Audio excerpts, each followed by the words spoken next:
Fala aí, meus amigos do Cruising Brasil, tudo bem? Eu sou o Rafa, se você não me conhece, Rafa Tulik.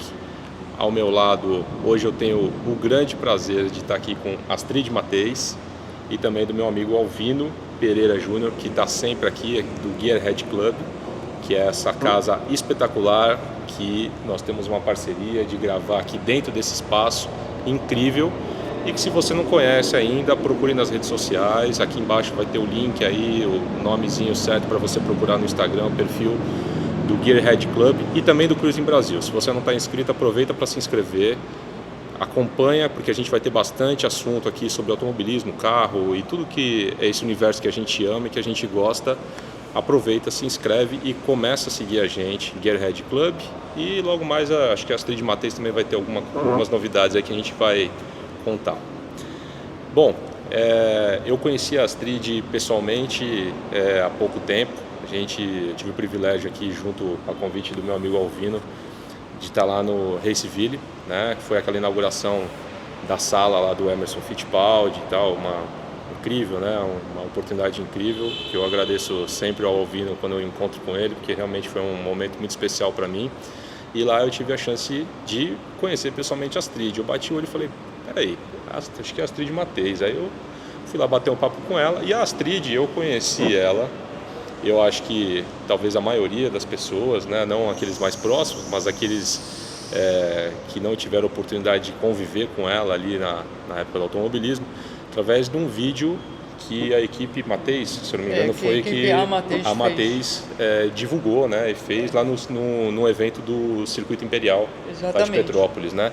E ali você teve a oportunidade de maneira, vamos dizer assim, honrosa e eu acho que merecida, de expor a sua...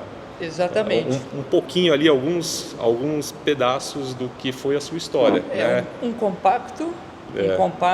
Em primeiro lugar, eu quero agradecer em poder estar aqui na presença de vocês e nesse espaço maravilhoso aqui que eu já elogiei muito e eu acho que vale a pena vir conhecer, porque realmente está fantástico.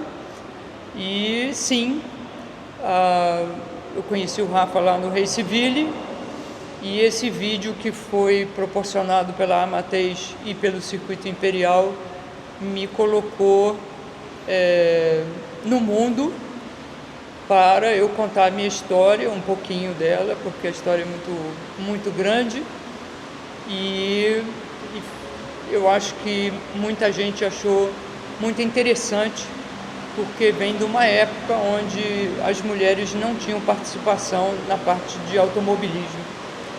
E eu acho que tem muita história para contar, mas a gente vai contar por capítulo, sim. Né? Para também vocês acompanharem, porque eu acho que é importante ficar sempre aquele gostinho do quero mais, para acompanhar. E a gente poder rir com muitas situações que se apresentaram nesses anos de automobilismo. E lá no vídeo a gente começou pelo kart, não é? E no kart eu sempre fui apaixonada por veículos com 4 rodas e fui fazer a minha primeira corrida com kart, um Mini, e foi lá em Três Rios, e fui lá como estreante, me inscrevi na CBA e tinha carteirinha, tudo, e o kart deu problema, e a pessoa lá de Petrópolis, o Alcindo Teixeira, me auxiliou. Ele falou assim, acho que você vai largar em último. Mas tanto faz, você tem que chegar, então vai lá, eu vou tentar consertar o motor e aí você larga em último amanhã, pronto, e vamos ver.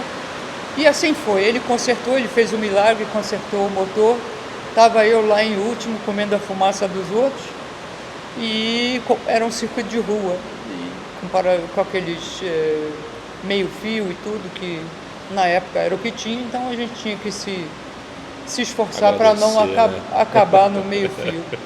E eu então larguei o último, fui estudando os da frente, e estuda para lá, estuda para cá. Na reta eu via que eu tinha condições na hora da freada eu tinha um chassi mais acertado, eu conhecia e sabia as reações dele, então eu podia explorar isso mais e consegui passar um por um. Se eram 20 voltas, a gente passou todos, né, os estreantes, e quando chegou a bandeirada, eu recebi a bandeirada. Eu mesmo não acreditei, mas o povo estava lá gritando, e aquilo foi um momento muito especial. E aí veio o pódio, e como qualquer prêmio no automobilismo, existe o pódio, um champanhe não tem porque é kart, mas teria uma taça a receber, que eu receberia com muito orgulho. E naquele momento foi o primeiro momento de discriminação às mulheres. Eu subi no pódio, no mais alto lugarzinho lá do pódio, o segundo e o terceiro receberam a taça e eu recebi um aperto de mão e muito obrigado, parabéns, você fez muito bem feito. E assim eu desci do pódio muito decepcionada e eu não queria continuar me esforçando, fazendo o que eu sabia fazer, era uma paixão e é uma paixão até hoje, mas não ser reconhecida. Então voltei para casa e decepcionei. O Alcindo quis me convencer, vai de corrida no Rio, faz isso, faz aquilo. Isso foi só um momento, mas eu falei, eu vou, sabe o que? Eu vou treinar. E 2 semanas depois veio então às minhas mãos uma medalhinha de participante da corrida. Parabéns por ficar em primeiro lugar. Não, nem isso não veio. Isso. Veio participação. Mas o meu trunfo foi porque saiu um recorte de jornal contando a história. Então ela está lá. Está registrado. Está registrado, válido. Então vocês vão ter que me aguentar até o fim da vida. É simples assim. Essa época você tinha quantos anos? Eu acho que eu tinha lá pelos 18. Jovem, né? Então ali no início da carreira automobilística. Não, carreira ali... total. Comprei o meu kart sem a família saber, escondido. Ficava no sítio, a corrida foi escondida. Como esconde um kart, Astrid? Cara, bota no quarto e fecha. Põe embaixo da cama. Hoje em dia as camas tudo box. Mas você vai andar onde com isso? Vou brincar. Eu já tinha recebido um kart de presente de um namorado da minha irmã anteriormente, um Maximini, que eu reformei todo e comprei meu primeiro motor, tudo com recurso bem limitado, e eu ia no Maquimundi treinar, onde eu levava meu irmão para empurrar o kart e ele podia dar algumas voltas. Sim. Ele era o motor de arranque. Ele era o motor de arranque porque ele era muito grande, muito forte. E para ele caber no meu banquinho, aquilo não dava não, mas ele sentava. Mas para você começar e já chegar ali com, vamos dizer assim, se você já chegou com 18 anos nessa categoria de estreante ali no kart, já saindo lá de trás do pelotão, passando todo mundo e chegando em primeiro, recebendo a bandeirada lá na frente, de fato você não era uma novata. Era experimentada ali. Eu já tinha treinado, e tudo. Eu tinha treinado no Maquimundi, onde as pessoas já ficaram de olho em mim. Né? Já, a garota anda ali, bem, anda rápido. A garota, eu estava no colégio, eu saía do colégio, botava o kart dentro da belina da minha mãe e ia para lá com meu irmão. E aquele kart foi um presente, com pneu velho. Eu comprei o motor com Alcindo, aprendi a fazer acerto de chassi e fui no Maquimundi ver o que era que meu primo fazia. E andei, só que o Maximini, ele tinha a direção, ela não era direta que nem é hoje. Ela tinha um braço que dividia a força e fazia os 2 bracinhos girar.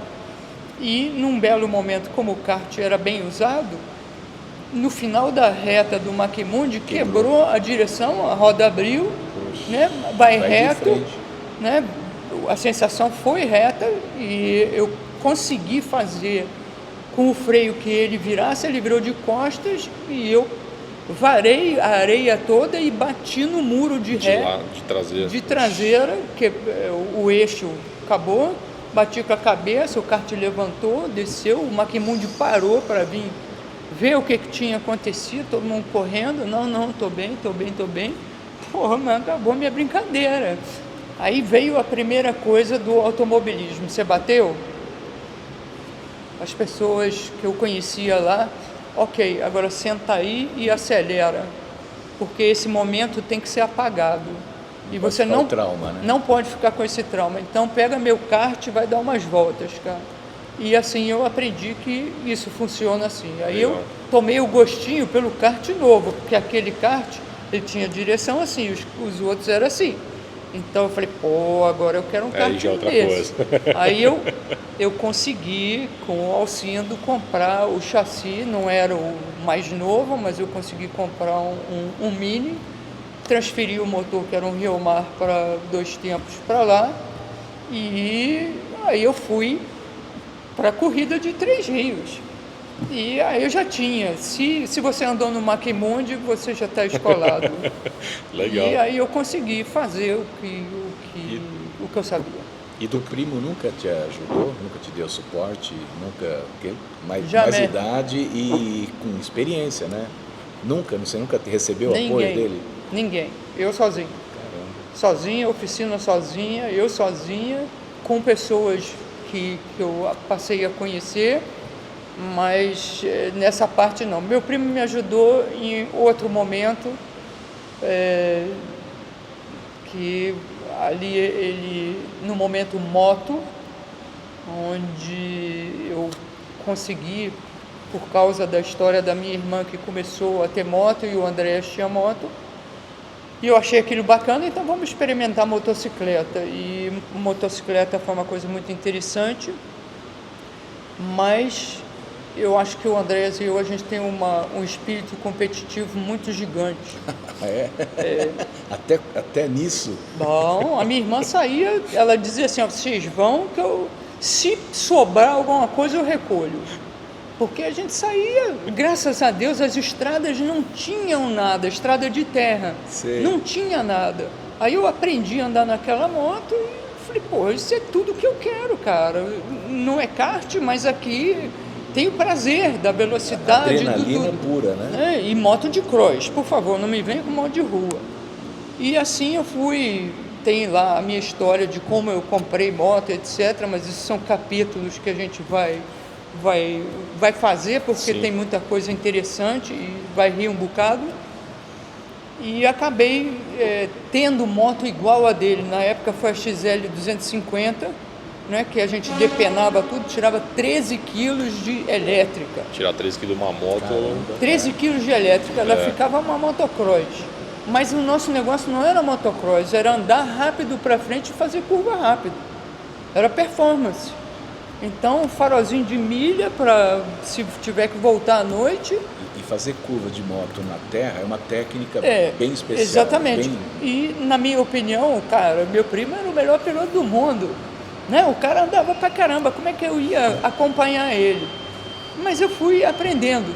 Né? Meu irmão também era grande e ele tinha uma noção muito boa disso, então era o trio calafrio ali que saía. E era para ver o que a moto fazia. Mas é bom que era uma referência, vamos dizer assim, de ponta, né? Quer dizer, você tá ali... Para mim foi uma referência de ponta, sempre vai ser. Na motocicleta não mais, porque chegou a um determinado ponto que, isso até está no circuito imperial, que eu corri rally e fiquei sem a minha copilota, que é um assunto que eu vou voltar daqui a pouco. E participei da minha primeira competição de moto, um rally de moto, foi o único que houve, que era nos moldes do rally FIA Velocidade. Então era só prova de velocidade e o resto era deslocamento. E eu inscrevi a mim e meus amigos, sem eles saberem, e meu primo eu botei para largar do meu lado. Se for para largar, é do lado dele, porque se ele acelerar, eu vou acelerar também. Vou junto. E era em lugar que nós já andávamos de moto anteriormente, então a gente tinha um conhecimento bastante grande, assim como eu tinha o conhecimento de carro. E no dia da largada, eu não vi meu primo. Eu fui embora. Ele falou assim, pô, que de bicho te mordeu, cara? Você desapareceu na primeira curva e foi embora, eu não te vi mais. Eu falei, ué, eu que pergunto onde você estava. Né? E aí veio o resultado, eu fui segundo na geral, e ele foi sexto, e meu irmão foi terceiro. E naquele momento eu sabia que eu tinha superado o mestre. Na motocicleta, por favor, que todos entendam. E isso me incentivou a aprender sobre a motocicleta. Eu depois entrei com outro grupo de motociclistas, que era outra modalidade, era fazer trilha e outras coisas, e eu achei material nos Estados Unidos que ensinava a técnica. Então eu passei a desenvolver essa técnica, porque eu não tenho a força do homem para manusear a máquina, mas eu tenho a técnica. E com a técnica eu conseguia superar os outros, e fiquei na motocicleta um bocado de tempo até eu achar que o momento estava ficando perigoso. Mas, desculpa, mas você correu campeonato, chegou a pegar campeonato? Eu corri Enduro da Independência 3 vezes, que era a prova de endurance, né? 3 dias de 400 ou 500 quilômetros por dia, na chuva, no seco, seja lá o que fosse, que era muito interessante, e principalmente porque era uma forma de conhecer o Brasil, né? Eu acho que o rally, ele traz para a gente a oportunidade, não é só andar na velocidade e esquecer aquilo, é a oportunidade de conhecer lugares do nosso país. Pessoas. Que você jamais iria, regional, né? Então, esse Rally dos Sertões, que hoje é o que era o Rally, o Enduro da Independência, ele leva a lugares onde você interage com as pessoas, que é o que a gente absorve disso. Sim. O momento de prazer é o de sentar lá e fazer o que você sabe fazer. Né? Mas essa interação, isso eu acho um espetáculo. Sim. E eu dou preferência a esse tipo de competição do que do autódromo. Circuito fechado, né? Circuito fechado. Circuito fechado é mais seguro? Sim, tem ambulância, tem isso, tem aquilo, tem tudo, sem dúvida alguma. O risco no rally é muito maior, né? A sua habilidade tem que ser capacidade de lidar com coisas diferentes e reações rápidas tem que existir. Imprevistos, né? Imprevisto. E é o que te dá aquele instinto de sobrevivência, né? Você tá ali e ainda mais de moto, tá sozinho. Não. E de carro também, porque carro fura também. pneu, você tem que ir lá, você tem que resolver, Mas eu digo, tem que trocar. pelo menos você tem geralmente você tem um navegador, é uma pessoa a mais para te Mas ajudar, no caso, né? você tem um navegador mulher, você tem que resolver as coisas também, pô. Não, mas independente se é mulher ou não, É só né? o homem que vai lá resolver? Não, Não é tem que isso. resolver. Eu digo ter mais alguém para ajudar. Sim, né? você tem, sempre mas você trabalhar sozinho ali, eu né? acompanhei o trabalho de preparação das equipes lá com o Nelsinho Júnior e o copiloto dele. Quem faz o quê, quem pega onde, sim, é a dupla. Tanto faz se é homem ou é mulher, tem que saber fazer, tem que pegar o macaco, tem que subir, tem que soltar a roda.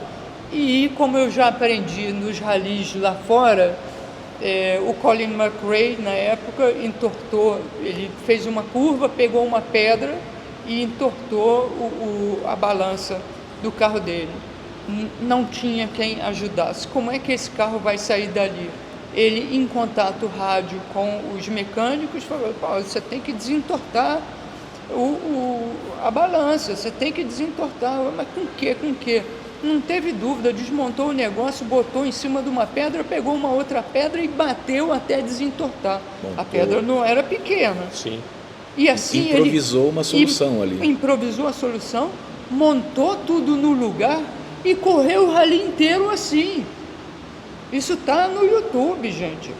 Então, você, além de saber pilotar, você tem que saber se virar. Você tem que ser MacGyver, 007 e Robinson Crusoe. Os 3 juntos resolvem qualquer coisa. Principal categoria do automobilismo, você acha que para você o rally é o topo?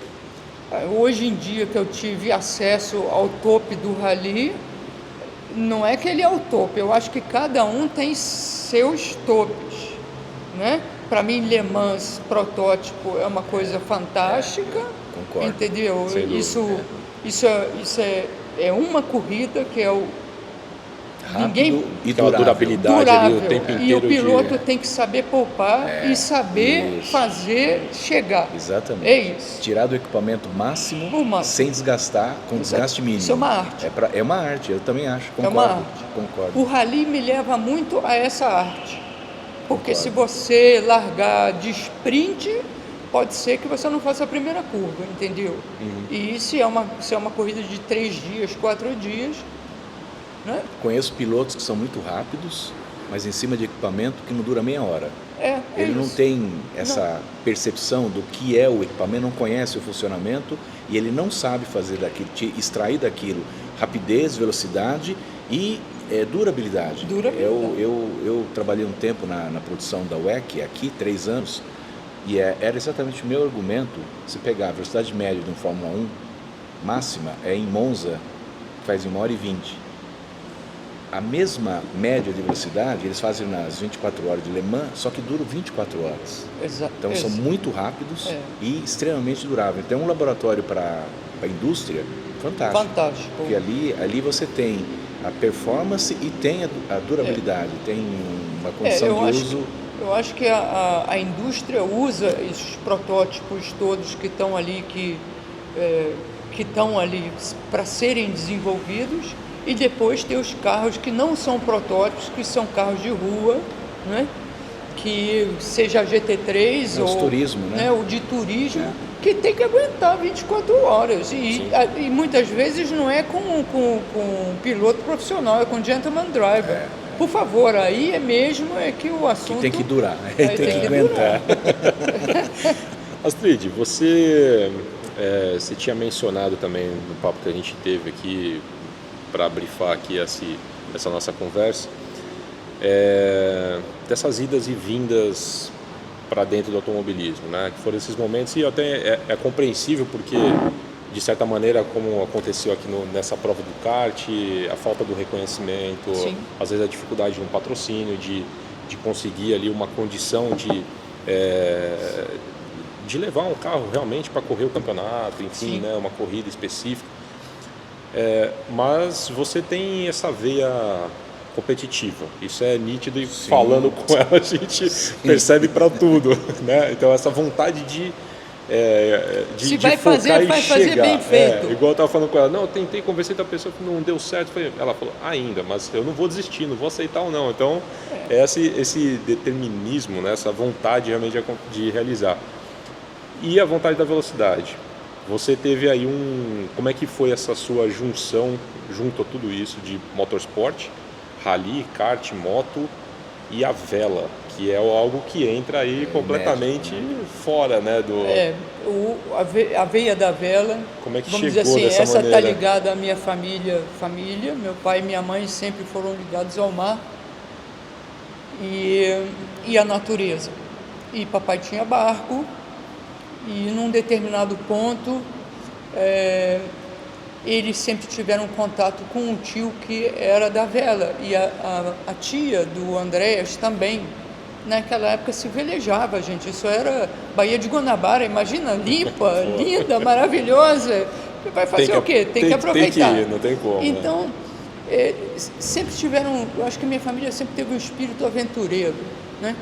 E ligado à natureza e principalmente ao mar. E num determinado momento, a mamãe querendo me tirar dessas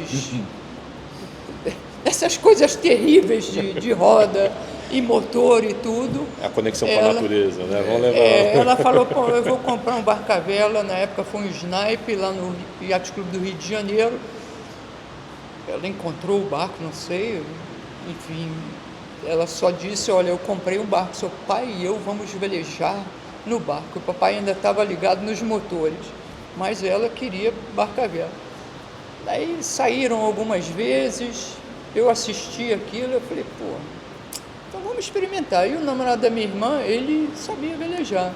Aí a gente participou um pouquinho disso, eu falei, esse barco é legal, tem 2 velas, eu vou precisar de um proeiro, Mas, pô, antes de participar de competição, eu tenho que tornar o barco competitivo. Aí Então, já, eu tenho que pintar. aí já é um entrou, desafio. já entrou a essência. Aí transformei o barco numa máquina, Entrou a essência. cara. Aí já veio, pois é. Aí eu assumi o barco, meu pai e minha mãe não velejavam mais, ninguém mais tinha direito de mexer no barco. Aí eu fui estudar naqueles que eram bons de vela, o que fazia ali, fiz tudo na minha lata velha, porque aquilo era uma lata velha mesmo. Fiz tudo e pintei o carro, época do Copersucar, né? Aí, pô, aquele carro do Emerson, meu Deus do céu, o que é isso? Tem que ter uma pintura diferenciada. Não fiz a pintura do Emerson, do Copersucar, mas o carro lembrou, o barco, perdão, o barco lembrou, porque tinha faixas de cores diferentes, combinando com a cor do barco, era tudo azul, então tinha que ser azul mais escuro, mais claro, e a vela era azul também. Aí, no clube, o que falavam? Rapaz, é o Copersucar da vela. O papo de falarem que é o Copersucar da vela, provavelmente porque o assunto ali sempre é a carro também. Sim. Não tem como fugir. Não mesmo, tem. E era um mesmo momento... saindo... Gente, o momento que a família Fittipaldi construiu esse carro foi um momento muito importante no esporte brasileiro. Foi uma conquista que a família Fittipaldi leva com ela para sempre, uma conquista para o Brasil, porque no Brasil os outros países podem ter tentado, mas a família Fittipaldi, e eu falo família porque foi o Emerson e o Wilson, sim. né? Eles fizeram uma coisa espetacular, única, e que eu acho que eles merecem muito respeito no mundo para aquilo que eles conquistaram. Não é só o Emerson, que foi campeão várias vezes na Fórmula 1, e sim o feito e a coragem de deixar o tope da Fórmula 1 para sentar no carro desenvolvido pela família e desenvolver o carro, né? Muita gente diz que foi um erro, foi isso, foi aquilo. Não, isso foi uma missão que eu respeito muito, né? E eu acho que isso fica no automobilismo mundial para o resto da vida, gente. O único fora da Europa, né? A única, carro, única equipe que teve a sede fora da Europa. Era moderno, gente. O primeiro que ele fez, pelo amor de Deus, tem que tirar o chapéu, porque tinham coisas que os outros nem sonhavam em fazer. O Ricardo Dívila foi um gênio. Gente. Cara... Né? E a família que conseguiu o patrocínio e projetou o Brasil no mundo, pois e a própria Copersucar no mundo. No mundo, gente. No momento onde nós tínhamos uma indústria rudimentar ainda. Exatamente. Fundiam-se 100 jogos de roda para tirar um. Não. Um pioneirismo que é a característica deles, né? Principalmente exatamente, do Emerson, né? Principalmente. O Emerson tem essa característica, né? E junto com o irmão e o Ilcinho, que também eles enfrentaram uma dificuldade enorme. E uma pena que o projeto tão bem feito não foi reconhecido pela grande mídia, que não conhecia automobilismo. Infelizmente. O brasileiro não conhecia automobilismo. O brasileiro tem a característica de torcer por ídolos, mas não torce por automobilismo. Não. A Argentina é muito mais desenvolvida e não conseguiram fazer uma Fórmula 1. Né? Você tem na Argentina entusiastas e fãs de automobilismo. Você vai numa prova regional em Buenos Aires, você tem 30 mil pessoas, 6 estações de televisão transmitindo. Mas é automobilismo. Automobilismo. Não é o ídolo, exatamente. Eu acho que essa é uma parte que eu acho que tinha que ter uma mudança aqui, né? Por isso eu acho que também o nosso automobilismo nacional perdeu muito, porque, gente, se houve a capacidade de construir um Fórmula 1, a gente, com as pessoas que têm gênios do automobilismo que moram nesse país, teriam condições de desenvolver carros fantásticos, cada um na sua categoria. Mas foi tudo engessado, né? E a política não deixa andar para frente, né? Propriamente a grande mídia taxou como o açucareiro. Era o apelido dele como açucareiro. Bom, perderam o patrocínio e não se forma uma equipe de Fórmula 1, mesmo com maior investimento, maior quantidade de dinheiro, de um momento para o outro. No momento que a Fittipaldi tinha o Adrian Newey como estagiário, começando, né? Começando. Imagina. Inacreditável. Um gênio. É inacreditável. Quando o Realmente, Emerson e essa o fica a Ursinho expressão. eles conseguiram formar a equipe que poderia disputar a ponta, e mesmo antes disso eles tiveram uma performance fantástica. Tiveram. O Emerson fazer em segundo lugar em Jacarepaguá, se não me engano, em 78. Espetacular, É uma coisa assim, um Copersucar.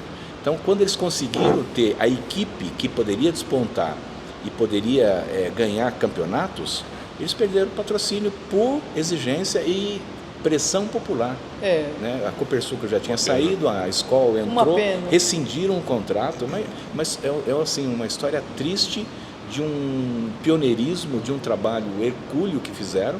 Né? O Emerson poderia ter sido mais 2, 3 vezes, até mais campeão. Né? O James Hunt herdou a McLaren.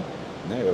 O Emerson abdicou para ter o sonho de fazer equipe nacional e ele ser campeão com a equipe dele. Exatamente. Né? Que só tem na história que conseguiu isso. Né? Que era o exemplo dele no automobilismo no Brasil, onde ele fez diversos carros. Sim. E com eles ganhou.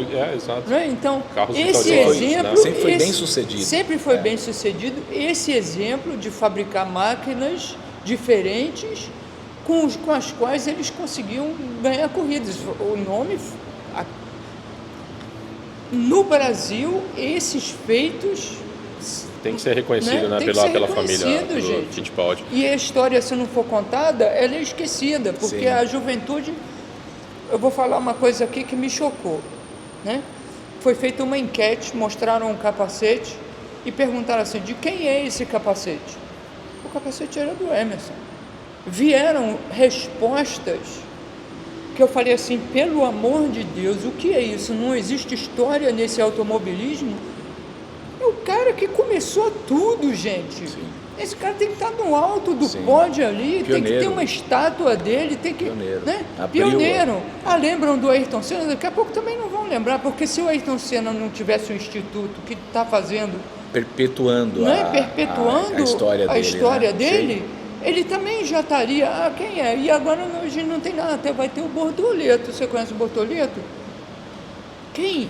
Mas você tocou num assunto que, infelizmente, as gerações atuais não só não estão acompanhando, né, uma minoria que acompanha o automobilismo, como também eles estão perdendo aquela paixão que nós temos com o automóvel, com a mecânica, com o automobilismo, com a performance.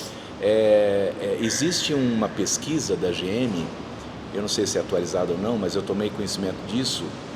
A GM faz uma pesquisa de mercado com jovens nos Estados Unidos e pergunta, quando você fizer 18 anos, qual é o seu sonho? O que você quer com 18 anos? Imagina, eu queria minha CNH e meu carro, que eu já guiava antes de ter CNH. É isso aí. Queria só a CNH. A gente contava só para dias. viajar, porque eu já guiava e pegava. Meu pai, meu melhor amigo, me dava um Dodge Dart Coupé em 71, com 15 anos, e saía sozinho. Deixava 30 metros de borracha, cantando pneu, mas eu sempre quis andar e andar de carro e ter a liberdade de pilotar, dirigir. Hoje a meninada não tem, era terceiro, nos requisitos, era a terceira opção. Hoje é tecnologia, outra coisa. Então, outra coisa, a juventude está perdendo essa paixão pelo automóvel. Exatamente. Por isso que a gente está tentando resgatar aqui e registrar histórias incríveis aqui, como do meu amigo Alvino, que a gente já contou, né? E é importante que a gente tenha esse registro, como da minha querida amiga Astrid Matheus, agora que a gente está colocando isso para vocês. Astrid, você falou com bastante carinho, assim, com esse entusiasmo pelos Fittipaldi, né? Emerson, o Wilsinho e tal. Isso foi desde o começo? Isso aí foi o início, assim, que você colocou como um norte para a carreira? Vislumbrou esse almejar uma carreira no automobilismo? Para carreira não, mas eles eram os ídolos, né? Porque como meu tio mexia com carro de corrida, vinha para o Rio, então a gente também acompanhou a evolução da equipe Fittipaldi, vamos dizer assim, no Autódromo do Rio de Janeiro, onde tinha o Fittipaldi, enfim, quantos Fitmobiles eles construíram, vamos chamar assim, porque o nome de todos eu não sei. E a família Fittipaldi era pô, o exemplo, porque os caras eram os caras a serem vencidos, era simples assim. E depois, quando o Emerson foi para a Europa, né? Um piloto na Europa, aí teve ele, o Patti, o Wilsinho na Fórmula 1. Fórmula 1 passou televisão, também não era uma coisa que todo mundo, né? Não era, passou a ser televisionado, gente. E a gente tinha acesso àquelas imagens, por mais longe que fosse, porque hoje você tem imagem dentro do carro de todos os lados, né? E naquela época era de longe, mas vinham as disputas, e eu acho até que era o pai do Emerson que irradiava. Sim, O Barão falava. O Barão teve a felicidade de narrar o primeiro campeonato de um brasileiro sendo filho dele. Imagina a emoção. O Emerson, cada vez que narra e fala disso, ele chora. Eu imagino. Porque é uma emoção muito grande. É uma emoção. Sem dúvida. Então, isso me prendia na televisão, esses momentos, e era um momento, vamos dizer assim, se eu estava na adolescência, e tinha bicicleta, tinha kartzinho de pedal, tinha carrinho de rolimã com rodinha de borracha, e eu levava meu irmão comigo. Minha irmã não era muito não, meu irmão comigo, e vamos lá descer aquela ladeira, vamos não sei o que, vamos ver quem faz aquela curva mais rápido, né? Se esfolava todo e tudo bem, voltava para casa, tomava umas atrás da orelha. O que não é habitual, né? Não. Porque você é fora da curva. Não, eu sou fora da curva desde o dia que eu saiu nasci. da caixa. Eu saí da caixinha. E eu sempre entendi que uma mulher no automobilismo deveria ter um respaldo da mídia e de patrocinadores muito grande, porque é diferente. Sim. E eu percebo que, por exemplo, você não teve, você teve até experiências... Na época não existia isso, né? Eu tenho que ser sincera, não existia patrocínio. Patrocínio era uma coisa que o Emerson tinha, né? No automobilismo, então, como eu era adolescente, não podia ter. E depois, quando eu comecei no automobilismo, não tinha nada, nem na vela. Eu tentei patrocínio na vela e não consegui. Na moto, foi a primeira vez que eu consegui um patrocínio. Eu corri pela Yamaha, entendeu? Porque era uma dupla feminina que ia participar do Enduro da Independência. Foi a primeira dupla feminina a participar. Conseguiram Parabéns para a Yamaha aí que, né, investiu, né? E a minha parceira, ela conseguiu, né, isso, porque ela tinha contatos e conseguiu. Foi a primeira vez. Eu falei, pô, agora eu tenho patrocínio, bacana. Então, não era uma coisa, o esporte, e por que minha família era contra, seja o que fosse, eu queria ser profissional do esporte, seja ele vela, jogo de bola de gude, qualquer coisa, eu vou jogar direito, mas eu queria poder viver disso. Sim. Então, o que você vai fazer quando você sair da escola, do terceiro grau? Você vai fazer que universidade? Educação física. Não, você não vai fazer educação física. Educação física não é profissão. Não, mas como não é profissão? Ué, ser professorzinho de educação física, eu falei, pô... assim, ou você devia ser médica, engenheira, advogada, administradora... são as profissões. As profissões vislumbradas como aí meu pai sucesso, teve um papo sério comigo. Ele falou assim, olha só, tá tudo muito bem, tudo muito bom, mas agora nós vamos falar sério. Você já não foi boa no colégio. Você sempre passou, quando a porta ia fechar, você ainda ficava em recuperação e passava. Raspando. Porque tua cabeça estava sempre em outro lugar. Ou era surf, ou era praia, ou era vela, ou era qualquer coisa. Ou na sua oficina. Está na hora de você cair a fichinha, você vai fazer universidade. Você vai fazer o quê? Ué, esporte. Não. Tá bom. Então o que você quer que eu faça? Administração.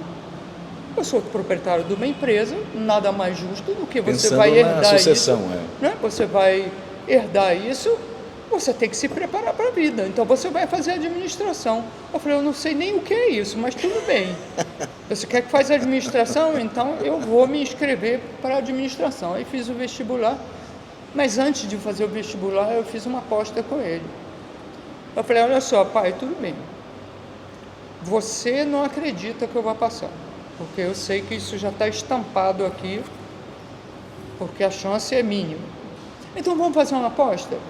Se eu passar, você vai me dar um Fiat 147.300 álcool zero. É ele.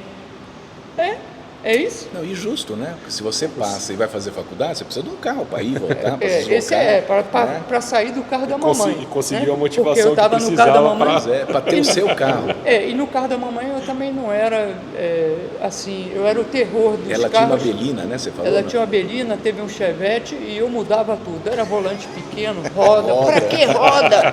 Pra que roda? Conheço essa Eu história. falei, pô, tem que ter estabilidade, meu pai. Mas quem vai fazer curva? Ué, nós, segurança. É por segurança, numa estrada você precisa não, fazer um... por segurança. não é, né? Né? Vai desviar. A um curva do desvio, Calombo, lá na Lagoa Rodrigo de Freitas, tinha que fazer bem feito. Aí, pois é, aí a vida orquestrou de tal forma que eu passei no Passou vestibular. no vestibular. E ele cumpriu com a promessa dele, eu achei muito bacana dele, porque eu achei que aquilo era brincadeira, mas ele falou, não, um dia no almoço ele falou assim, vamos dar uma volta comigo, vamos almoçar. Aí ele parou na frente da concessionária e falou assim, vamos lá escolher seu carro.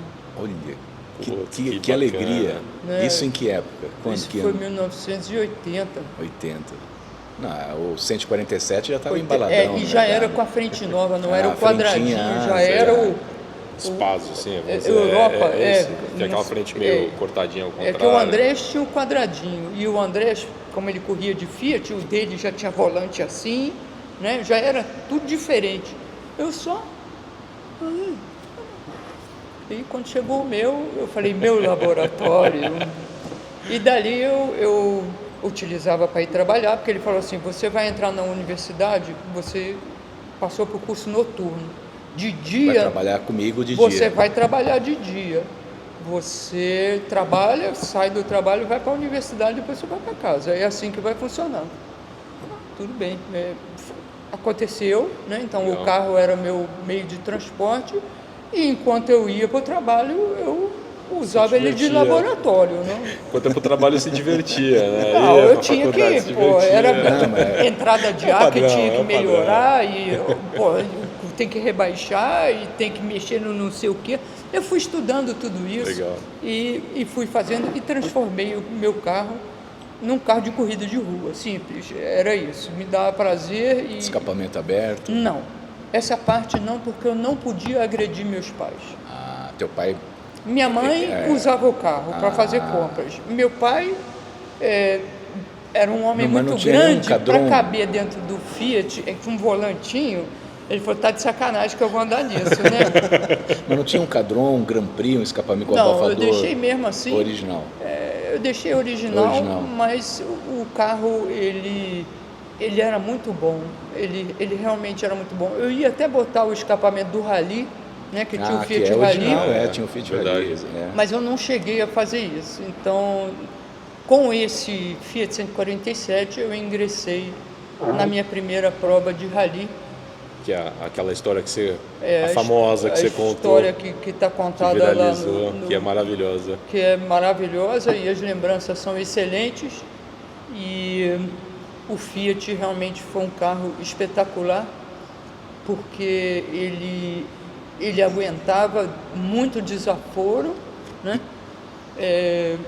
E a fama na época não era boa, né? Não Não. sei se é até hoje, né? Mas o Fiat é uma tecnologia fantástica. Eu peguei essa transição porque a Volkswagen, um Fusca, andava e anda, sem óleo até. Né? A característica, a robustez. E o Fiat, quando veio para o Brasil, ele veio com tecnologia, veio com motor refrigerado a água, veio com ponteira homocinética, exigia manutenção preventiva. Tinha a Isso. tal daquela correia dentada, que se não trocasse com 30 mil quilômetros, entrava numa faixa de risco e quebrando, perdia o cabeçote, tinha que abrir motor para fazer. A fama, na realidade, veio porque o brasileiro não tinha a habitualidade, e acho que não tem até hoje, de fazer manutenção preventiva. Não. Né? E só faz a corretiva. E a corretiva é assim, pô, o Fiat quebra. Quebra porque não fez a manutenção adequada. ponteira homocinética tem uma coifa, ela rasga, se você não trocar a coifa, preventivamente Vai perde tudo. a lubrificação, entra areia e come come a tudo. junta. Vai embora. Perdi uma assim, inclusive. Então, a Fama veio, e é um excelente carro, eu tive um 147 também. É excelente. Meu pai adorava os Fiat, meu pai teve todos, Eu- Elba. Eu gostei muito dele e Uma parte de um capítulo importante. eu tive como meu mecânico, meu mentor, o Carlinhos Bravo, que era mecânico também, preparava os carros de corrida do Andrés, na época dos carros normais, né? Sim. E eu então, com a primeira, o que eu contei no vídeo do Circuito Imperial, nesse momento o carro era rebaixado, né? E eu tinha que preparar ele para rally. Então eu elevei ele, voltei para rodas normais, porque eu tinha colocado roda do Passat TS para botar os pneus Mais baixos. baixos. Então eu voltei tudo com O CN36, que dava mais... Pirelli corri muito com Pois é, CN36, todo ser mundo- lixado. é A gente isso. lixava eles para poder ter mais... Eu não lixava Não, pra- porque eu porque precisava de precisava- gripe. o rally Precisava é- cavar, Mas né? vocês lixavam. E aí bota a vela mais fria, faz não sei o que. Põe mais taxa. Eu não mexi no motor, Ah, não, porque motor- tinha que ser grupo N. Ah, era regulamento, nada. regulamento. Mas trocava a vela ninguém nem olhava. Ainda mais carro de mulher que ninguém olha nada. E consegui o meu primeiro patrocínio aí no carro, que ele me deu os faróis, que era corrida noturna. Aí os Oscar. Oscar CBR. 4 e o carrinho estava pronto. Adesivei escondido da minha família. Tudo adesivo. Meu carro tinha que ser adesivado, pelo amor de Deus. Não, mas- Mesmo que eu não tivesse patrocínio, ele tinha Adesivado que ter. do quê? De patrocínios? O ou número número já era carro Ah, de sim, corrida. isso tinha que ter. Número, meu nome, o nome da minha copilota e Tipo de sangue e Tipo de sempre um sangue. patrocinador do evento. A corrida devia ter alguém o patrocinador da do corrida, evento, do evento. e ela usou a Ferraria Petrópolis, que era a empresa da família Mateus do lado dela. Eu usei o nome da empresa do meu pai, porque, eu trabalhava lá, eu tinha que botar meu nome. É uma divulgação. Já que lógico. vai, já que vai andar para frente, é melhor, Nós né? Tá estamos ótimo. divulgando. Aí fantasiei o carro todo e lá fomos nós. Legal. E subimos no mais alto degrau do pódio, né? Mostrando ao que as duas lourinhas vieram, né? Maravilha. E eu acho que daí o rally tem várias histórias que não foram contadas nesse vídeo inicial de apresentação lá do Circuito Imperial, mas que eu vou ter o prazer de contar para vocês Com em certeza. capítulos, Legal. porque tem muita coisa interessante e foram desafios. Não desafios para a mulher, mas desafios para qualquer piloto e copiloto que lá estavam, porque as provas eram difíceis e, se tratando de prova de velocidade, um desafio gigantesco, né? E tinha piloto profissional, tinha de tudo, e que, mais uma vez, fazia um pouco da gente, né? Imagino. Olhava de cima para baixo assim. Imagino. Vocês são paulistas, mas eu tive um adversário paulista com um Gol preto que olhou para mim e falou assim: aí, Lourinha, se você me vê no espelho, você encosta. E eu estava, minha prima estava Onde vai a fazendo arrogância do ser, né? o roadbook dela, assim, eu estava limpando minhas coisas lá, fazendo coisa de mecânica no meu carro, no parque fechado. Sei. E o cara mandou assim. Eu falei, mas Gratuito, sem assim, do dúvida, nada, assim, assim? ele só falou assim, o carro dele estava do meu lado, ele chegou para mim e falou assim: Lourinha, você está largando na minha frente. Tá tudo beleza. Agora, se você me vê no seu espelho, você encosta. Eu falei, sem dúvida alguma, não precisa nem, que estiver mais rápido do que eu, claro, eu vou encostar, você passa, sem dúvida. Aí ele foi embora. Aí minha prima perguntou assim, falou o que ele? Ele falou que se a gente tá largando na frente dele, que se disse no espelho para encostar. Aí eu mirei para ela e falei assim, primeiro tem que chegar, depois vai ter que passar, porque de mole eu não dou nada para ninguém aqui não. Terminou a corrida, eu não vi ele hora nenhuma. Não chegou nem perto. Não Mas é muito legal te ouvir falar em Grupo N. Só quem é do meio sabe o que é Grupo N. É um regulamento, né? Sim. Isso é muito específico, né? 1.300 Grupo N. Grupo N, Isso. Tem... Lá eu deixei meu nomezinho. E até hoje, né? Hoje segue o regulamento. Dividido entre as categorias, mas é interessante, é um assunto bom para a gente voltar a falar disso aí. Astrid, mas aí eu queria trazer isso mais próximo do que a gente está hoje. Sim. Eu sei que você tem projetos muito importantes que aconteceram, inclusive, depois disso, né? Sim. Depois dessa parte do automobilismo, você começou com o próprio desenvolvimento de projetos e realizar projetos e tudo, que é um assunto muito bacana, que a gente tem algumas coisas aí que a gente vai começar junto com a Astrid, se tudo der certo aqui, e que a gente pode contar toda essa história, e que eu acho que é bacana você falar um pouquinho disso. E assim, aí eu queria entender como é que esse teu pioneirismo, né, sendo uma mulher nesse meio, primeiro como pilota ali, né, e tudo, gostando disso, veio para esse lado vou falar da mecânica ou da engenharia, de desenvolver os carros e construir carros, né? E isso tudo foi fortalecendo para você trazer até o teu projeto atual, né? Sim. E conta um pouco dessa parte da construção dos carros, de tudo isso que você fez. Depois que eu terminei o rally, vamos dizer assim, eu fiquei por falta de patrocínio, por falta de apoio de família. Eu acho que apoio de família é uma coisa muito importante, não financeiramente, mas você tem que estar alinhado com todo mundo de acordo e apoiando a sua paixão. Se uma criança tem uma paixão, ela tem que ser identificada e tem que não é pagar, eu acho que a criança tem que querer se desenvolver, e se ela mostra que ela quer se desenvolver nisso, ela tem que sofrer o apoio psicológico. Não criar uma resistência, mas enaltecer aquela você fez bem feito, parabéns.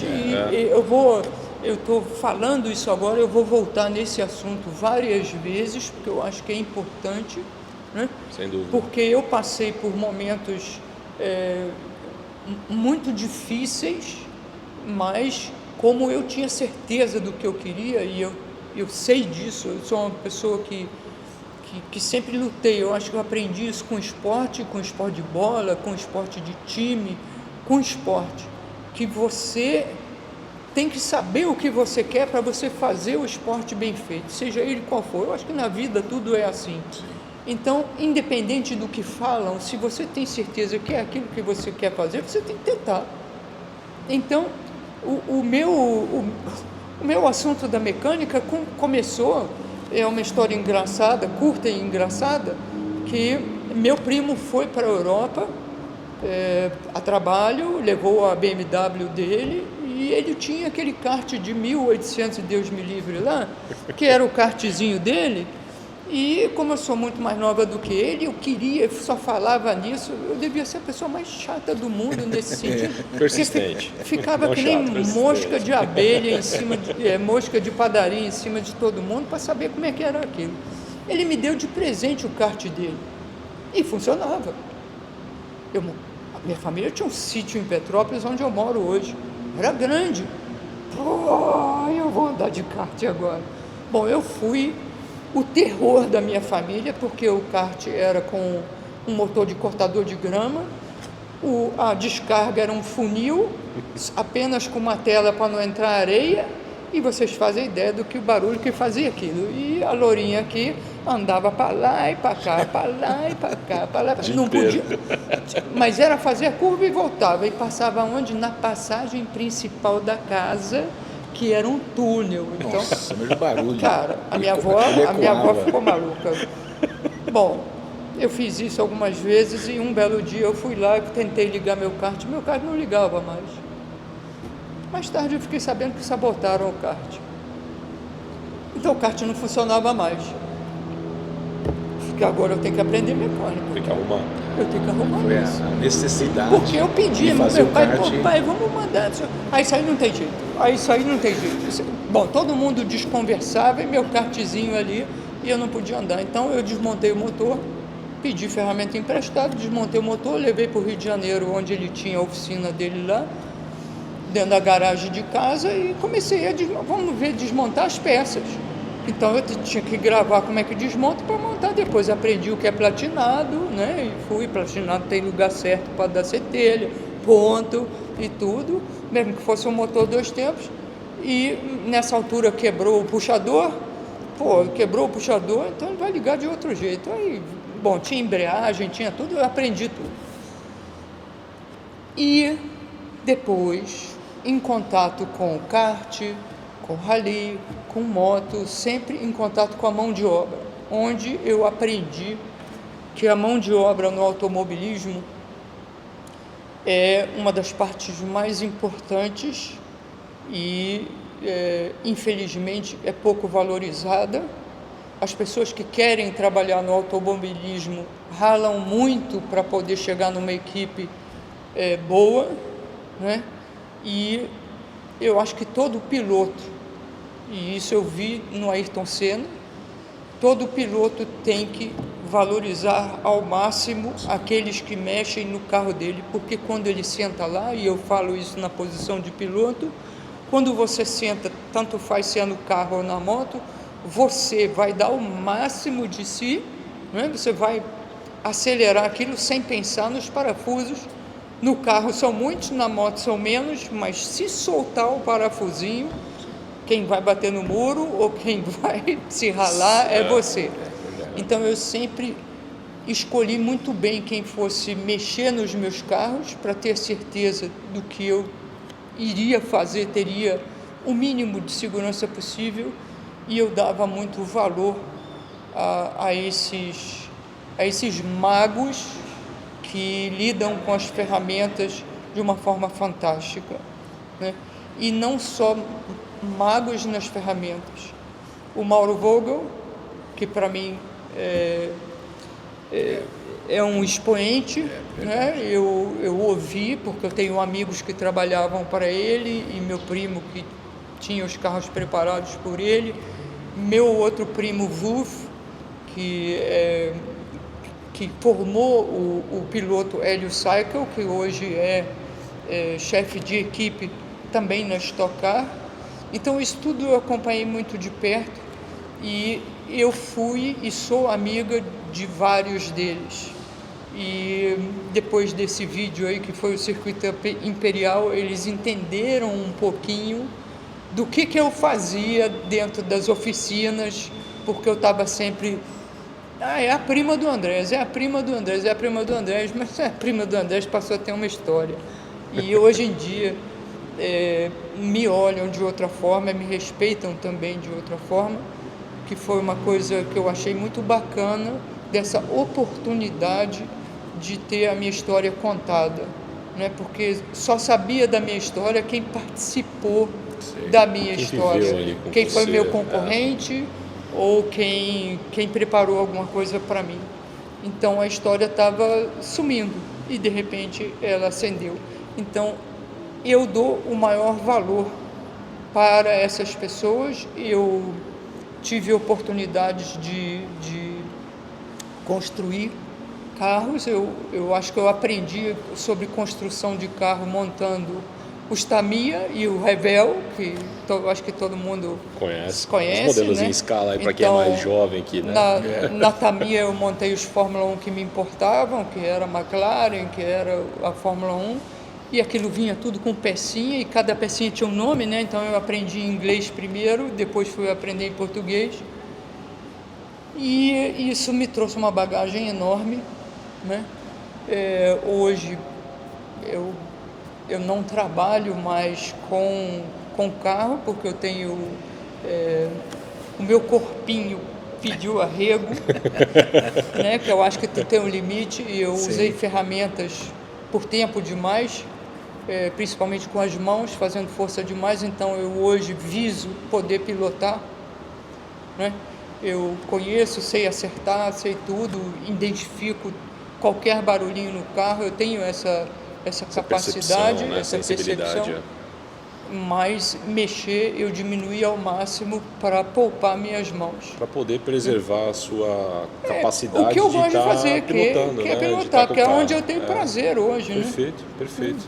Nós estávamos conversando antes sobre a dupla que andava de Voyage. Eu lembrei, era o Hélio com o Guga. André. O Guga Ribas e o Hélio. Depois. Com Eu não sei se Voyage. antes ou depois. Eu sei que o Andréas, o Wolf, chamou o Andréas para ensinar ao Hélio a se desenvolver nessa área. Então formou a dupla com o Hélio, né, saindo.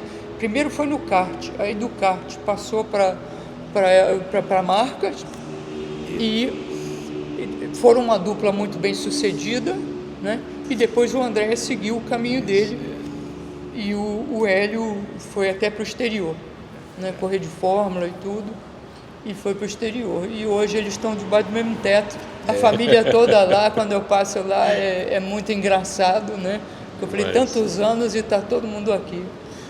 E Astrid, como é que você hoje você não está mais com a construção dos carros e tal. Hoje você está se dedicando a um projeto, pelo que a gente conversou e você me passou, você coloca ali muito valor e eu vejo como um projeto realmente fica como se fosse um objetivo de vida, de deixar, projetar e começar a criar para que isso lá no futuro, quando seguir o caminho que todo mundo vai seguir um dia, que isso fique um legado vivo, que esteja lá. Isso que a sua carreira toda trouxe até ao início desses projetos, seja lá com Girls on Track, ou Automobilismo Sem Fronteiras, né, que foi o que você me contou. Isso. Conta um pouquinho para mim desses projetos e como é que eles estão hoje. Tá. Tudo nasceu com, vamos dizer assim, as oportunidades que eu tive de ir para a Europa e ver que o mundo na Europa, na verdade, é o mundo que todos nós que mexemos com automobilismo gostaríamos de viver. Então, eu me belisquei quando cheguei na Inglaterra, estando em contato com pessoas que eram mais velhas do que eu, alguns mais jovens, mas todos literalmente comendo, dormindo e vivendo automobilismo 24 horas, né? 24 horas e com carinho. E aí me levaram para uma loja onde o cara estava preparando carros de rally. Lá eu tive contato com a réplica da Lancia Stratos, onde logicamente eu pirei na batatinha, né? E as réplicas não são réplicas, são carros montados com a carroceria do Ford RS200? O Escort antigo. Sei. Né? Tá. Que foi o primeiro com um motor que gira 12 mil giros. E tudo feito de uma forma assim, com tudo que eu gostaria que o Brasil tivesse. Eu acho que talvez até São Paulo tenha um pouco, mas o Rio de Janeiro não tem. Então, eu tive essa oportunidade e aquilo acendeu uma chama. Falei, cara, esse é o mundo que eu quero viver.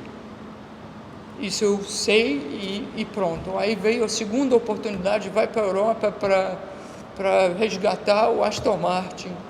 Eu falei, vou voltar para a Europa, vou voltar para a Inglaterra. Voltei aí, fui na feira de Essen, onde eu também vi isso existe, né? E depois eu falei, se eu vou, a condição de resgatar o carro, eu falei para o meu amigo inglês, eu falei, nós vamos para a França, nós já atravessamos para a França, da França para a Alemanha é um pulo, então nós vamos para a Alemanha e nós vamos a Nürburgring, porque se eu não andar em Nürburgring, aí pifou tudo. Conseguimos, o Roberto Aranha estava comigo, ele conseguiu um contato em Nürburgring, que era uma pessoa que tem carros lá, e quando nós chegamos lá, pudemos gentilmente, uma pessoa que tinha um Porsche, de Porsche, que maravilha, e ele corria de Porsche, não era um Porsche de corrida, era um Porsche de rua, com Santo Antônio, com tudo. Ele falou assim, eu vou levar vocês para dar uma volta. Aí cada um pôde dar uma volta E Aquilo depois é surreal, né? eu voltei para o Brasil e falei para o Roberto, falei, a próxima viagem nós vamos pilotar esse negócio aí. Se eu não pilotar, você pilota, eu sendo do lado. Tá tudo beleza, mas que nós vamos para Azerbaijão andar, nós vamos. E quando eu voltei, pelo fato de ter, eu acho que, tido a certeza do que eu já era na parte de o que eu conseguia fazer. Porque aquilo foi um teste, para mim aquilo foi o teste máximo. Aston Martin, nunca vi na vida, né? Porque via de revista, não, vai lá, mas eu Chegar abri lá e aquilo ter que e falei, resgatar um carro na França. graças a Deus não era um carro moderno, porque se fosse eletrônica, esquece, aí pode chamar o computador. Era um carro básico, né? Com tudo mecânico. Então eu olhei, identifiquei tudo e falei, pô, beleza, isso aí você vai fazer? Eu faço. Cheguei, quando a gente chegou no chateau lá, que o carro estava guardado há 14 anos, gente. Todo estava ali. Alguém tem que soltar o freio de mão. Aí meu amigo inglês falou assim, eu tenho um macacão para você, toma. Eu falei, beleza, tem luva? Tem, luva eu tinha levado. Eu falei, beleza, botei o macacão, deitei debaixo do carro, soltei o freio de mão lá, mesmo, pronto, pode puxar para fora. Puxa para fora, limpa aí, calibra, bota em cima da carreta e vamos para a França. Então, e vamos para a Inglaterra. Então, aquilo me deu um... E quando as pessoas na Inglaterra falavam, eu falei, pô, eu preciso de um eletricista.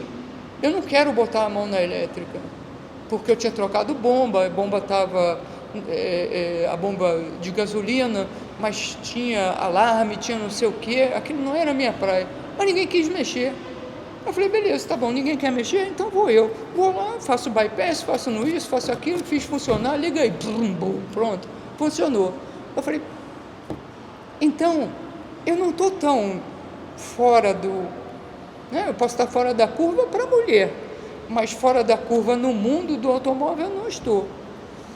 E tudo isso me trouxe para cá, e vendo a dificuldade dos meus amigos, tudo, eu vim com um projeto na cabeça, eu falei, eu vou construir um carro. E meu sonho era construir a Lancia Stratos. Entrei em contato com os caras lá, faz isso, quanto custa, o que eu preciso, escrevi para a fábrica, falei, vou marcar uma visita lá, vou fazer. Mas em Libra, desculpa, é um pouco estratosférico para um ser humano comum, mortal, querer fazer. Aí a pessoa que construiu, que estava construindo a réplica lá, eu mantive contato com ele e ele falou assim, acho que para você começar, para você fazer esse projeto, você precisa comprar uma Alfa, né, um 64 para tirar todas as partes que são utilizáveis, isso custa mais ou menos isso, o valor do kit custa X e aqui na oficina você vai mais um tanto X. É isso, mais ou menos tantos meses, e aí eu botei muita mão de obra minha. Aí eu montei o projeto. Falei, bom, agora eu já tenho o valor, agora eu preciso montar alguma coisa para arrumar dinheiro para isso. Viabilizar, né? Viabilizar. E uma filha de um amigo meu estava participando do projeto do governo, que é um programa, chama Ciências Sem Fronteiras, onde as pessoas são mandadas para o exterior com bolsa de estudo paga. Sim, pelo governo federal. Tudo. E ela passou um ano estudando, e depois ela voltou. Eu falei, como é que é isso? Estudei aquilo tudo, eu falei, poxa, interessante, né? Por que não existe automobilismo sem fronteiras? Criação de mão de obra com bolsa de estudos paga, né? Não sou eu que vou pagar, isso tem que existir patrocínio para isso poder acontecer. E o universo conspirou que eu sentasse na mesa de casa todo dia, 4 horas da manhã, e aquilo foi saindo, e foi saindo, e foi saindo. E eu montei um projeto inteiro e comecei a apresentar. Quando eu falava a respeito, as pessoas pô, tá maluca, tá isso, tá aquilo, tá não sei o quê, tá não sei o quê. Bom, mas eu botei. Mas isso dentro do meio automobilístico? Dentro do meio, dentro do meio, porque as pessoas não acreditam, é uma coisa muito ousada, gente. Sim. Depois, eu sou mulher, loura. Não é isso? Não é, é para rir, eu rio do assunto. A minha irmã e eu, a gente ri. Né? E tem até passagens lá em Petrópolis, porque eu sempre dirigi caminhonete, sempre, meu carro sempre caminhonete, porque eu carregava moto, carregava tudo, então tinha que ter. E no dia que eu tive a primeira caminhonete grande, a A20, eu falei, nunca mais quero outro carro, né? Com motor 6 cilindros e tudo que tinha direito. Quando a Lourinha, com o banco recaro, sentada aqui embaixo, a janela aqui, e a Lourinha vem para Petrópolis, todo mundo já sabia, entendeu? Então tinha obra, fazia curva em cone e histórias que eu ouvi mais tarde de pessoas que moravam em Petrópolis. Eu acho, você quando passa aí, eles sabem que é você, eles já saem da frente. Então, é brincadeira, né? Claro, claro. Eu sempre brinquei com todo mundo. Falei assim, existe aquele ditado não, mas que eles falam que loura no volante, perigo constante, né? Então, fazer uma coisa ousada como essa, montar um projeto desses, e eu sempre tive uma cabeça empresarial, sempre, desde a época que meu pai me deu a oportunidade de entrar na empresa, passei como todo bom alemão, você vai no empacotamento, você vai aqui, você vai ali, você vai não sei aonde, e eu me desenvolvi em tudo, eu fiz cursos. Tudo. Eu fiz cursos de transporte, se o funcionário ia pilotar a minha Kombi, ele tinha que pilotar sob controle. Então, tacógrafo, fazia teste com o cara e eu acompanhava tudo, porque meu sonho era que a empresa crescesse, a gente pudesse ter uma transportadora, a gente pudesse crescer aquilo tudo. Então, eu estudei tudo isso. Então, a minha veia empresarial sempre existiu, mesmo quando eu saí da empresa do papai e fui fazer a minha própria, tudo como empresa. Sim, né? sim. E isso eu vejo muito também, o Andréas tem isso, o Andréas aprendeu isso, ele teve a oportunidade, ele se desenvolveu e ele é assim, ele é muito mais do que eu, mas a gente tem isso. Então, montar um projeto, ver como ele pode ser viabilizado em termos empresariais e captação de recurso e como trazer recurso para o projeto ligado ao automobilismo, que era a criação de uma categoria aonde as pessoas que se formassem no automobilismo sem fronteiras passariam pelo teste na categoria para depois ser alocado em lugares onde eles quisessem trabalhar, inclusive no exterior, porque eu levei esse projeto para o exterior, apresentei lá no maior classificado de mão de obra de automobilismo, que chama racestaff.com, que faz o alojamento, né, o alocamento de profissionais no mundo inteiro. E eles se interessaram muito pelo assunto, mas infelizmente por outros motivos a coisa não andou, no Brasil não andou, porque pasmem, eu tenho que falar pasmem mesmo, não existe incentivo do governo para a parte educacional. Eu não consegui montar uma organização não governamental voltada para a educação. Não existe, existe para tudo, menos para isso. Então, eu puxei o freio de mão, engavetei, e com o advento do Circuito Imperial, onde me deu a oportunidade de aparecer no mundo do automobilismo e o mundo do automobilismo me conhecer, eu tirei da gaveta o automobilismo sem fronteiras e achei no evento do Circuito Imperial tinha a Projetax, que hoje administra pilotos e está desenvolvendo esse piloto com paralisia cerebral, que é o Douglas Matos, eu fiz uma parceria com eles e nós estamos tentando viabilizar, começando com poucas pessoas, de viabilizar o assunto das bolsas de estudos para a formação de mão de obra para o automobilismo, seja do flanelinha, limpa banheiro, administração e o pessoal que mexe no carro, sim, todos eles com formação paga. Isso aqui remete àquela tua valorização de todos os profissionais, quer dizer, quando a gente está olhando lá e vê o piloto sentado dentro do carro, toda aquela, não dá para saber exatamente todo aquele grupo que está atrás e a confiança que o piloto tem que ter, porque ele está ali acelerando aquele carro, seja qual for, na velocidade que for, mas ele está colocando, de certa maneira, a vida dele em risco naquilo ali e confiando a vida dele em todos aqueles profissionais que trabalharam no carro. Fora todo mundo que fez aquela estrutura, seja do preparo da pista, seja o preparo de boxe. É uma empresa gigantesca para fazer grande, o fim de semana e o piloto fazer a parte dele. O piloto é importante. Sem o piloto também não vai ter resultado. Claro. Mas é um conjunto, gente. O Andréas, na época do Passat Turbo, lá no Rio de Janeiro, ele pegou... Senti uma provocação aí, aquela... Não, é que alguém não sabe o que eu estou falando, porque ele é dessa época, ele participou disso. E ele sabe que aquilo era uma cadeira elétrica.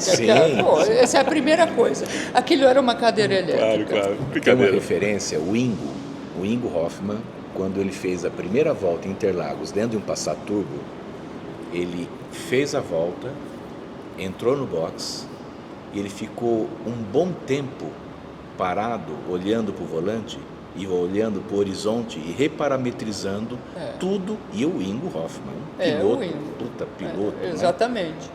Para guiar o que era aquilo. Realmente era uma coisa assim... animalesca em termos de performance. E pelo que me contaram, as pessoas que trabalhavam para ele, né? Ele, um belo dia, ele falou assim, olha só, bota um banco do lado. Agora eu vou levar vocês para dar uma volta comigo. Sabe por quê?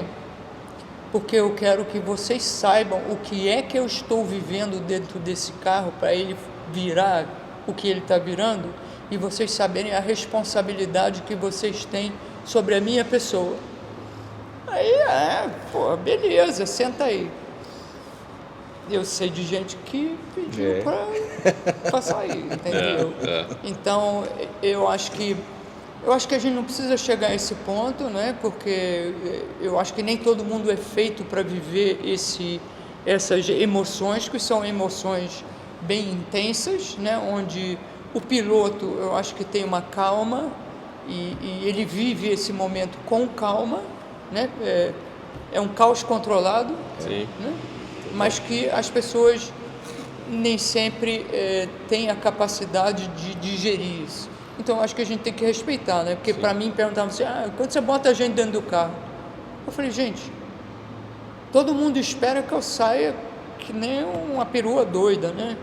Não, pelo contrário, você tem que respeitar quem está do seu lado, você tem que ser o piloto mais suave do mundo, você pode fazer tangente, pode fazer tudo, você dá para o taco. Mas com segurança, né? Você gosta de pilotar, aproveita esse momento devagar para ir treinando. E assim, a pessoa se sente bem, quando ela sai, ela diz que vai voltar com você. Agora, se você der onde... Colocar medo, né? É a diferença. Você falou da formação, a indústria nunca viu essa oportunidade de investimento e formar e investir? Não cheguei lá, não tive essa oportunidade. Eu tentei com o Andréas, né, eu apresentei para ele tentou conseguir uma organização não governamental, mas acho que ele falou, não tem seriedade, e nós não vamos botar dinheiro onde não tem seriedade, e nós não fomos para a indústria. Eu acho que a indústria, ainda mais hoje, até um ponto atrás, a indústria não participava do automobilismo como está participando agora, porque nós temos a HB20, nós temos as marcas que vão estar disputando a Stock Car nova, né? Porque antes era a GM e a Toyota, é isso? Toyota, acho que a Mitsubishi. A Mitsubishi vai entrar agora. Isso, então, não havia, isso havia se apagado. E eu acho que agora pode existir uma chance de se desenvolver. Porque uma pessoa que é desenvolvida para um automobilismo racing, ela está um ponto muito acima do automobilismo industrializado, vamos colocar assim. Sim. Né? E como a gente quer começar pelo básico, então a gente está tentando envolver o SENAC, o SENAI, né? Que são órgãos que existem e que são excelentes. Sem dúvida. Né? Então, eu acho que saindo dali, a pessoa vai sendo testada, e você também tem que perguntar a ela se ela quer evoluir. Porque às vezes ela chega nesse ponto, ela não quer mais. Ela está confortável. Você tem que achar. Para ser um técnico nessa área, precisa ter vocação. E gostar. Que é um perfil diferente, né? E ter a oportunidade, vamos dizer assim, dentro do projeto que eu montei, você inclusive vai ter a oportunidade de ir para fora, ir para a universidade lá fora, porque a maioria das pessoas aqui no Brasil não faz ideia de que existe universidade especializada em automobilismo de corrida. Motorsport, né? Motorsport, gente. Tem, na Inglaterra tem, em outros lugares tem. Por favor, e elas evoluíram tanto, esses últimos 10 anos. Eu andei acompanhando, gente, eles estavam montando time para ir para Le Mans. Sabe? Por favor, por que não? Então, você tem vontade, você quer, você não tem meios, né? Porque você ser milionário, talvez você vai herdar a indústria da pessoa que te botou no mundo, ou sei lá o que vai acontecer na sua vida. Ou te dar um encaminhamento, né? Te dar condições para você ir, de repente, para a universidade. Mas e as pessoas que não têm? Exato. Né? Quanto à formação de piloto, eu acho que existe gente suficiente tratando disso, e a gente não quer concorrer com ninguém, a gente quer sim indicar. Eu quero ser piloto? Tudo bem, você vai para ali, entendeu? Então, eu acho que é um trabalho, a montagem de uma empresa grande de administração para poder gerenciar essas bolsas de estudos e para que os valores cheguem às pessoas, né? Porque, por favor, nós sabemos como o mundo funciona, nós já aprendemos o suficiente, ter a garantia de que isso vai ser bem sucedido. E o bem sucedido é o quê? O bem-sucedido é ter profissionais que chegaram ao topo. Né? Isso é uma jornada longa, né? Mas que eu gostaria muito de ver ela acontecer. E da mesma forma, nós estamos aqui, a primeira pergunta que você ouviu foi, você é de marketing? Porque marketing hoje é tudo. Né? Você é de, sei lá, qualquer outra área. Então, automobilismo tem várias áreas. Tem espaço para todo mundo. Tem espaço para todo mundo. E uma das mais importantes, sim, é ligado ao marketing da equipe. Esportivo, né? Da equipe. Então, o que eu quero fazer? Como essa empresa tem que ser formada, ela absorverá as pessoas que forem se formando para trabalhar durante um período na empresa para aprender, e isso é uma empresa toda, com marketing, com tudo, e tem a parte racing, que é essa categoria que a gente está visionando. Tem um amigo meu da Itália, ele foi campeão italiano no kart cross, ele veio para o Brasil com o sonho de montar o kart cross no Brasil. Ele encontrou alguns percalços, porque não se consegue motor de moto para montagem em linha, né? A Honda te dá mas vender não dá, Yamaha não dá, Suzuki não dá, não tem. Então não tem, porque era com motor de Hayabusa, com essas coisas, câmbio sequencial e tudo. Não tem. Eu encontrei na Austrália um carrinho, que é o primeiro passo para o Fórmula com o motor de Yamaha 400 da WR, que é uma moto de off-road, com um pneu de kart. Gente, o diagrama eu mostro para vocês. Os caras fazem um tempo de Porsche, cara. É um absurdo, né? É um absurdo, né? Câmbio sequencial e tudo. Hoje, 400 10 anos depois, isso já evoluiu. E a minha intenção na época nos Estados Unidos era trazer esse carro para os Estados Unidos. Eu já tinha falado com a Austrália, já tinha falado com o pessoal dos Estados Unidos, lançar essa categoria lá e poder desenvolver um evento tipo, uma categoria tipo Porsche Cup, e isso traria recursos para o projeto, que inicialmente ia ser desenvolvido nos Estados Unidos. Como nada disso aconteceu e o universo botou o italiano no meu caminho, e esse carro hoje está lá em casa, ele já foi falado a respeito, já existe vídeo a respeito, o carro possivelmente iria ser ou vai ser apresentado na última etapa do Stock Car. Ele chama Extreme Cross, ele já tem logo, já tem tudo, e hoje ele leva o motor do Ford Ka Turbo. Ele turbinou o motor do Ford Ka, deu no dinamômetro em torno de 145 a 150 HP, num troço que tem 400 quilos. E já andou na terra, a gente já testou. A performance vai ser... Já testou na terra, e nossa intenção é que a categoria tenha 3 tipos de corrida, né, para formar o campeonato. Na terra, misto e asfalto. Então, para o asfalto, a gente vai fazer os testes com pneu de Fórmula 4, né, que é esse tipo slick.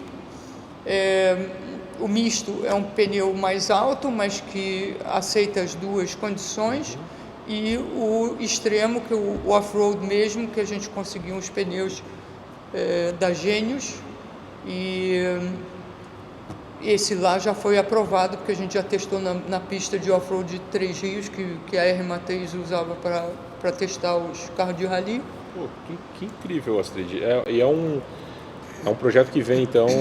Vamos aguardar aí para aparecer, é um projeto que me deixa bem feliz, é uma evolução. Assim, e isso tudo vem para entrar, para vamos dizer assim, para fomentar e trazer recursos para o automobilismo sem fronteiras. Sem fronteiras. Sim. Vou chamar de empresa, é uma ONG, né, a ideia, mas é que ela seja autossuficiente e isso traga recursos. Traga recursos para poder existir e obviamente com patrocínio externo, seja de banco, de cartão de crédito, de indústria automobilística, que eu acho que é louvável que participem. Sim, claro. Né? Para poder apresentar, poder disponibilizar os valores para as bolsas de estudos. E como é que eles... eventuais interessados, como é que eles entram em contato com você? Diretamente contigo? Eu acho que no momento seria diretamente comigo, tá, porque eu estou à frente desse projeto, em parceria com a Projetax. Eu estou vendo de que forma nós podemos receber os valores, porque isso é uma outra... É uma outra situação. É uma outra situação. Da credibilidade da ao projeto, credibilidade. Né? Hoje a Projetax apoia e tem a capacidade de receber o dinheiro por causa do projeto dos deficientes, né? Do Douglas, que é o principal personagem hoje que está viabilizando a colocar no mundo que um deficiente, com a deficiência dele, no caso, tenha a capacidade de pilotar um carro de corrida e tenha a capacidade de fazer outras coisas, porque no escritório da Projetax, eles empregaram o Matheus, se não me engano é esse, o Matheus, que é paralítico da cintura para baixo, ele pilota na AMG, na Mercedes, trouxeram ele para Petrópolis e ele trabalha no escritório.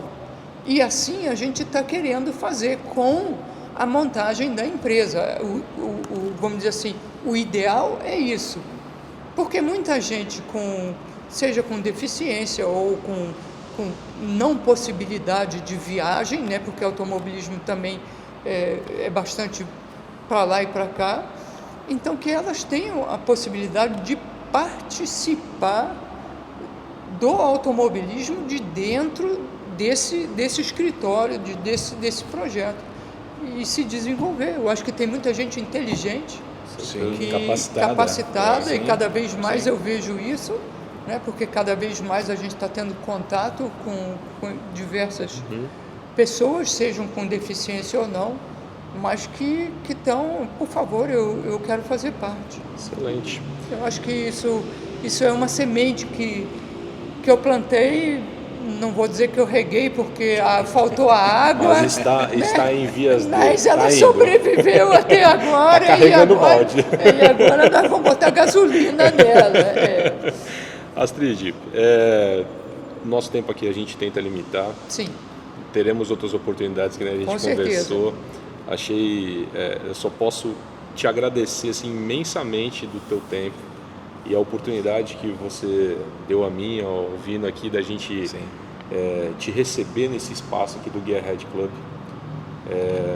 E realmente, de fato, já te falei isso outras vezes e falo de novo, eu fico realmente honrado de poder estar aqui registrando parte da sua história, esses pequenos momentos, mas que a gente consiga deixar isso, eternizar e mostrando esse projeto que você está fazendo agora, que é realmente incrível e que a gente sente necessidade dentro do nosso mercado e a gente de fato precisa, e com certeza ele vai ter um papel fundamental e muito importante dentro do automobilismo e da indústria nacional. Isso essa tua garra e a vontade de que isso aconteça e vai acontecer é realmente incrível. Eu te agradeço pelo seu tempo.